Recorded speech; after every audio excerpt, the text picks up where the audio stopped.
क्या आपने कभी ऐसा सुना है कि एक शापित राक्षस फिर से सुंदर गंधर्व बन गया सिर्फ एक एकादशी का व्रत करने से?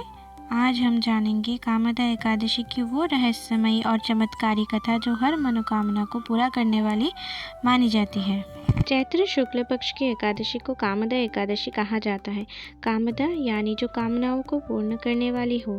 शास्त्रों में कहा गया है कि इस दिन भगवान विष्णु की पूजा करने और व्रत करने से पाप नष्ट होते हैं और सुख शांति की प्राप्ति होती है। शास्त्रों में वर्णित है कि कामदा एकादशी का व्रत करने से मनुष्य के सभी पाप नष्ट हो जाते हैं और उन्हें पुण्य की प्राप्ति होती है। और इस दिन भगवान श्री हरि का व्रत और पूजा करने से मन की इच्छाएं भी पूर्ण होती है। हरे कृष्ण, राधे राधे। लड्डू गोपू चैनल में आप सभी का स्वागत है। तो आज मैं आप सभी के साथ कामदा एकादशी की व्रत कथा आप लोगों के साथ मैं आज शेयर करने वाली हूँ श्री जी की कृपा से।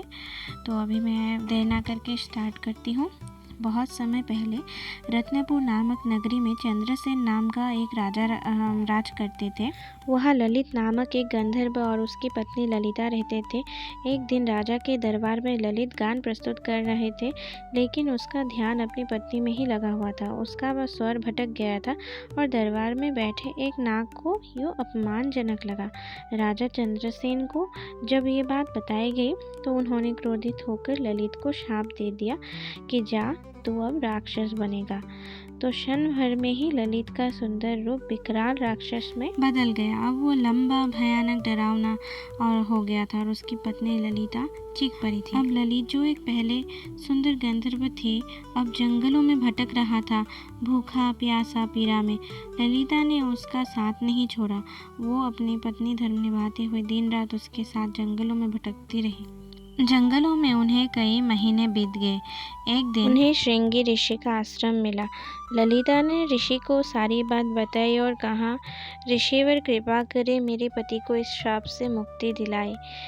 तभी श्रृंगी ऋषि ने करुणा से कहा, देवी, यदि तुम चैत्र पक्ष की कामदा एकादशी की व्रत रखोगी तो उसका पुण्य फल अगर तुम अपने पति को अर्पित कर दोगी तो निश्चित ही वो इस श्राप से मुक्त हो जाएगा। ललिता ने संकल्प लिया और विधि पूर्वक एकादशी का व्रत रखा। निर्जल, निराहार, दिन भर पूजा, ध्यान और भगवान विष्णु का जाप किया। द्वादशी के दिन जैसे ही सूरज की किरणें धरती पर पड़ी, ललित के शरीर में हलचल हुई। धीरे धीरे उसका विकराल शरीर बदलने लगा और वो फिर से अपने पुराने सुंदर गंधर्व रूप में लौट आया था। जो भी भक्त कामदा एकादशी की व्रत का पालन पूरी निष्ठापूर्वक, भक्ति भाव और श्रद्धा पूर्वक से करते हैं तो वो उनके सारे पापों का नाश हो जाते हैं और उनकी जीवन की दिशा भी बदल सकती है।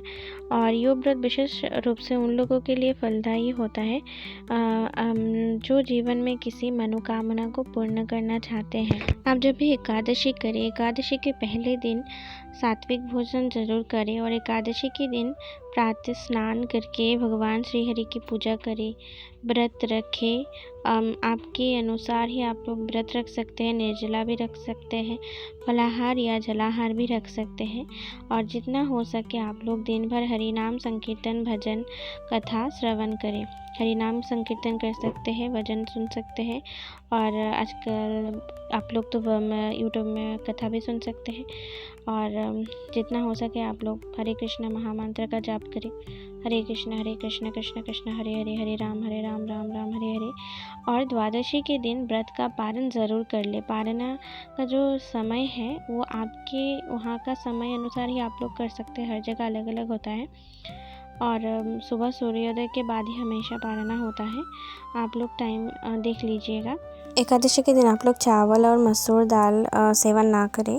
भक्ति और श्रद्धा से जो भी भक्त कामदा एकादशी का व्रत करते हैं उन्हें अश्वमेध यज्ञ के बराबर पुण्य का फल प्राप्त होता है और जीवन की कठिनाइयों से भी मुक्ति मिलती है।